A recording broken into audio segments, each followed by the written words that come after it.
Shalom, povo de Deus, tudo bem com vocês? Espero que sim.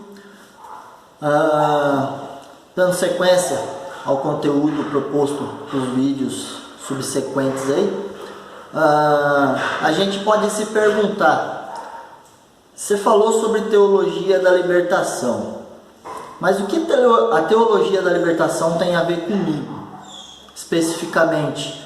Se eu não for adepto a ela, se eu não aceito ela, sabendo que ela já foi refutada pela igreja, né? E ela é até de certo modo condenada pela igreja, né? Voltando a ser discutido de uns anos para cá, mas não deixou de ser refutada e não deixou de ser questionada, né? A teologia da libertação. Então a grande pergunta é: o que a TL, né, teologia da libertação, o que a TL tem a ver comigo? Se a gente olhar a TL apenas como um movimento, algo que nasceu como um movimento, aonde eu escolho ser adepto ou não, eu devo dizer, né, para você que ela não tem nada a ver comigo, ela não tem nada a ver com você que não foi adepto a ela, que não entendeu que ela não tem justificativa plausível. Só que a teologia da libertação, ela não é apenas um movimento. Desde o seu princípio, desde quando ela não nasce para ser um movimento, ela nasce para ser uma ideologia. E como toda ideologia, ela se insere na cultura do lugar ou do ambiente. Toda ideologia, ela não é combatida de forma direta. A gente não tem como combater ela de forma direta, porque ela não tem um ponto, digamos assim, central e físico, porque ela é uma ideia. E como eu costumo dizer, ideias dificilmente morrem, ou quase nunca morrem, né? As ideias estão sempre aí, né, sendo repaginadas, sendo remoldadas, né? Mas as ideias estão sempre ao nosso redor. Então, como a TL ela não é um movimento e sim uma ideologia, dificilmente a gente vai conseguir exterminar com ela, dar um ponto final nela, ao ponto de ela nunca mais aparecer nas nossas vidas. E assim sendo, ela acaba sendo uma ideologia que acaba se inserindo em alguns pontos da nossa sociedade ou da nossa cultura.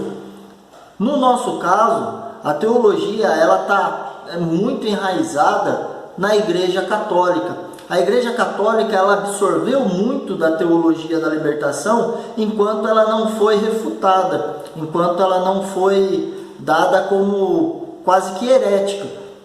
Então ela ganhou corpo e ela ganhou adeptos, até que o Papa João Paulo II disse que aquilo não cabia dentro do conceito da Igreja Católica, dentro da ideia cristã católica, certo? Então, é um movimento e uma organização que, assim sendo, ela se torna um coletivo, né? Ela se torna um coletivo e ela já não é mais individual. Ela não é um ponto específico de uma pessoa, mas é um ponto específico de movimentos. Um exemplo de movimentos aonde pode, né? Não vou dizer que todo segmento, todo movimento desse tipo tem a teologia da libertação, mas ela está muito inserida nas pastorais. Toda pastoral, né, ela acaba tendo um pouco, se a gente não tomar cuidado, toda pastoral dentro da Igreja Católica, ela acaba absorvendo um pouco dessa ideologia da TL. Lembra quando eu falei que a TL ela nasce da perspectiva de que o Evangelho ele é direcionado aos pobres, só olha para os pobres?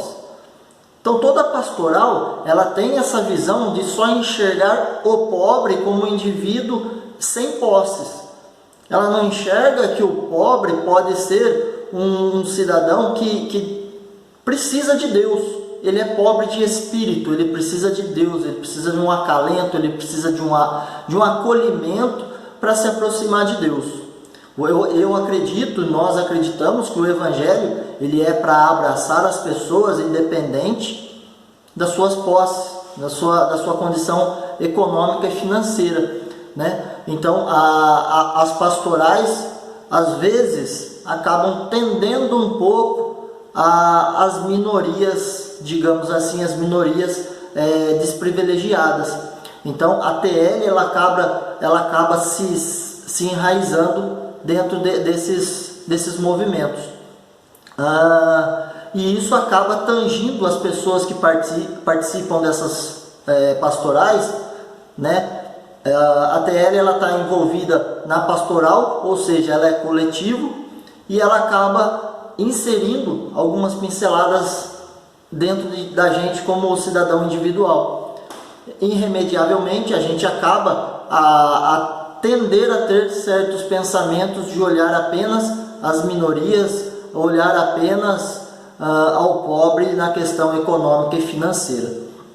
Entendendo isso e olhando à nossa volta, encontramos sinais de TL em nosso meio, onde às vezes a gente nem está tão atento, né? Ou não ficamos, como vou dizer, a gente acaba não aceitando de forma consensual, né? É aquilo que eu falei, ela está inserida dentro do movimento, né? Talvez às vezes até o movimento não sabe, né, essa tendência que ela acaba de ter, né, através da inserção da TL. Mas a TL, ela, por ser uma ideologia, por ser uma ideia que é plantada dentro desse movimento, de forma não consensual, a gente acaba sendo atraído. Ou seja, se eu faço parte de uma pastoral e eu não tomo uma visão de cuidado, eu não observo a minha volta, as diretrizes e a vertente que a minha pastoral toma, eu acabo caindo numa teologia da libertação. Eu acabo caindo em algum ponto da ideologia da teologia da libertação. E isso é o problema.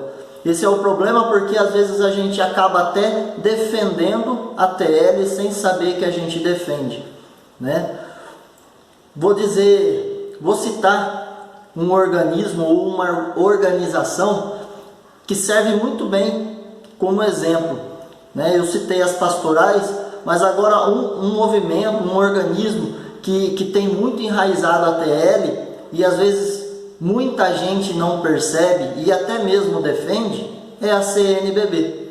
A Conferência Nacional dos Bispos do Brasil, conhecida como CNBB, no decorrer dos anos, ela foi absorvendo essa ideia, essa ideologia, e foi inserindo aos poucos, através de alguns padres e teólogos, essa ideia da teologia da libertação dentro da CNBB. Lembrando que a CNBB, ela não é um órgão oficial da igreja. Nem tudo que a CNBB fala, ela fala pela igreja, né? Ela não é um órgão ligado à Santa Sé diretamente no ponto de ditar regras e normas. Ela é uma conferência, ela é uma reunião. Eu costumo dizer que a CNBB é um sindicato. Eu reconheço hoje a CNBB mais como um sindicato dos bispos do que qualquer outra coisa. Sindicato esse que vai defender apenas os seus interesses e os seus pontos de vista. E o ponto de vista hoje da CNBB, eu posso falar que é 90% ligado à teologia da libertação. Os padres não estão mais preocupados tanto em ganhar fiéis ou levar o evangelho às pessoas, mas sim converter o evangelho para atrair e chamar a atenção para pontos políticos específicos.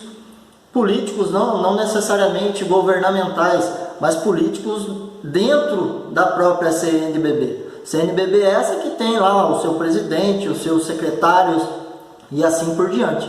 Então se torna um órgão político e com o poder de direcionar pessoas, né? Então uma pessoa direcionada pela CNBB, orientada pela CNBB, ela acaba sendo orientada e tendo como seu norte a TL.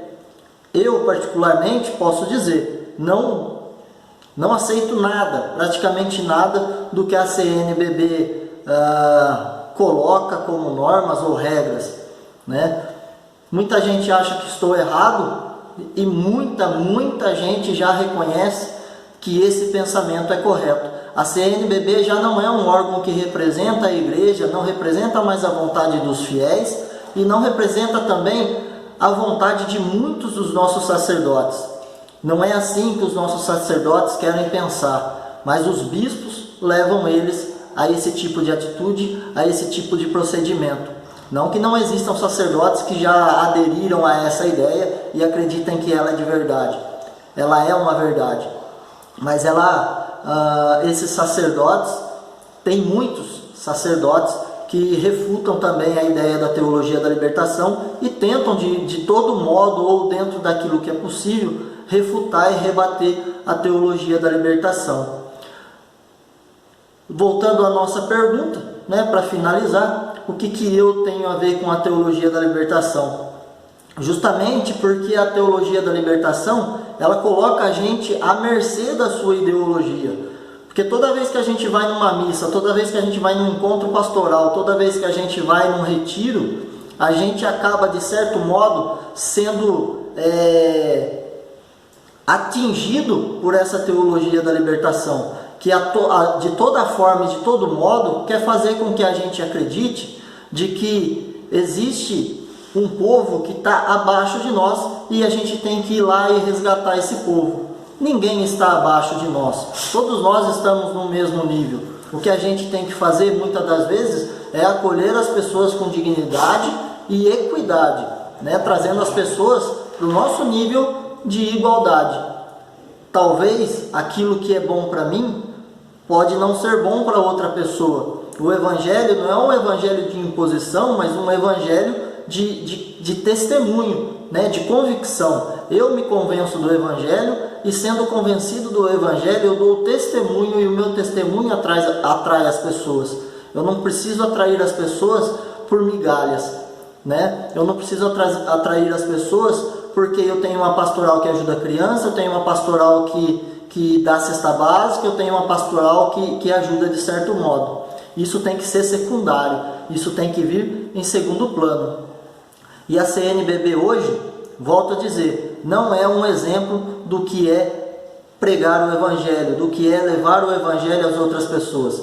A pauta hoje, 2020, a pauta hoje da CNBB é defender a Amazônia, é defender a floresta. Ela não está preocupada com as pessoas, ela está preocupada com a floresta e o que a floresta pode proporcionar para ela enquanto organização, enquanto um organismo.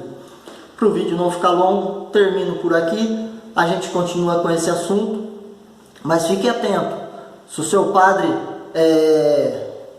tem tendências à teologia da libertação, pesquisa, tem livros, tem muita gente boa também no YouTube para buscar informação sobre a teologia da libertação. A teologia da libertação não é, nunca foi e nunca será um bom caminho para questão de evangelização, para nossa questão de igreja. Ela não é um movimento positivo, ela é um movimento partidário. Hoje a gente pode olhar a teologia da libertação como um movimento partidário. Tanto é que muitos políticos se aproveitaram da teologia da libertação para alcançar cargos de grande porte. E eu vou falar disso em um outro vídeo aí. Então, se gostou, assistiu até agora, já deixa seu like, se inscreve no canal, divulgue, compartilha, faz todas essas bagaças aí que eu falo, né, para ajudar a gente a alcançar mais pessoas aí. Tá? Um forte abraço a todos e até o próximo vídeo. Fui.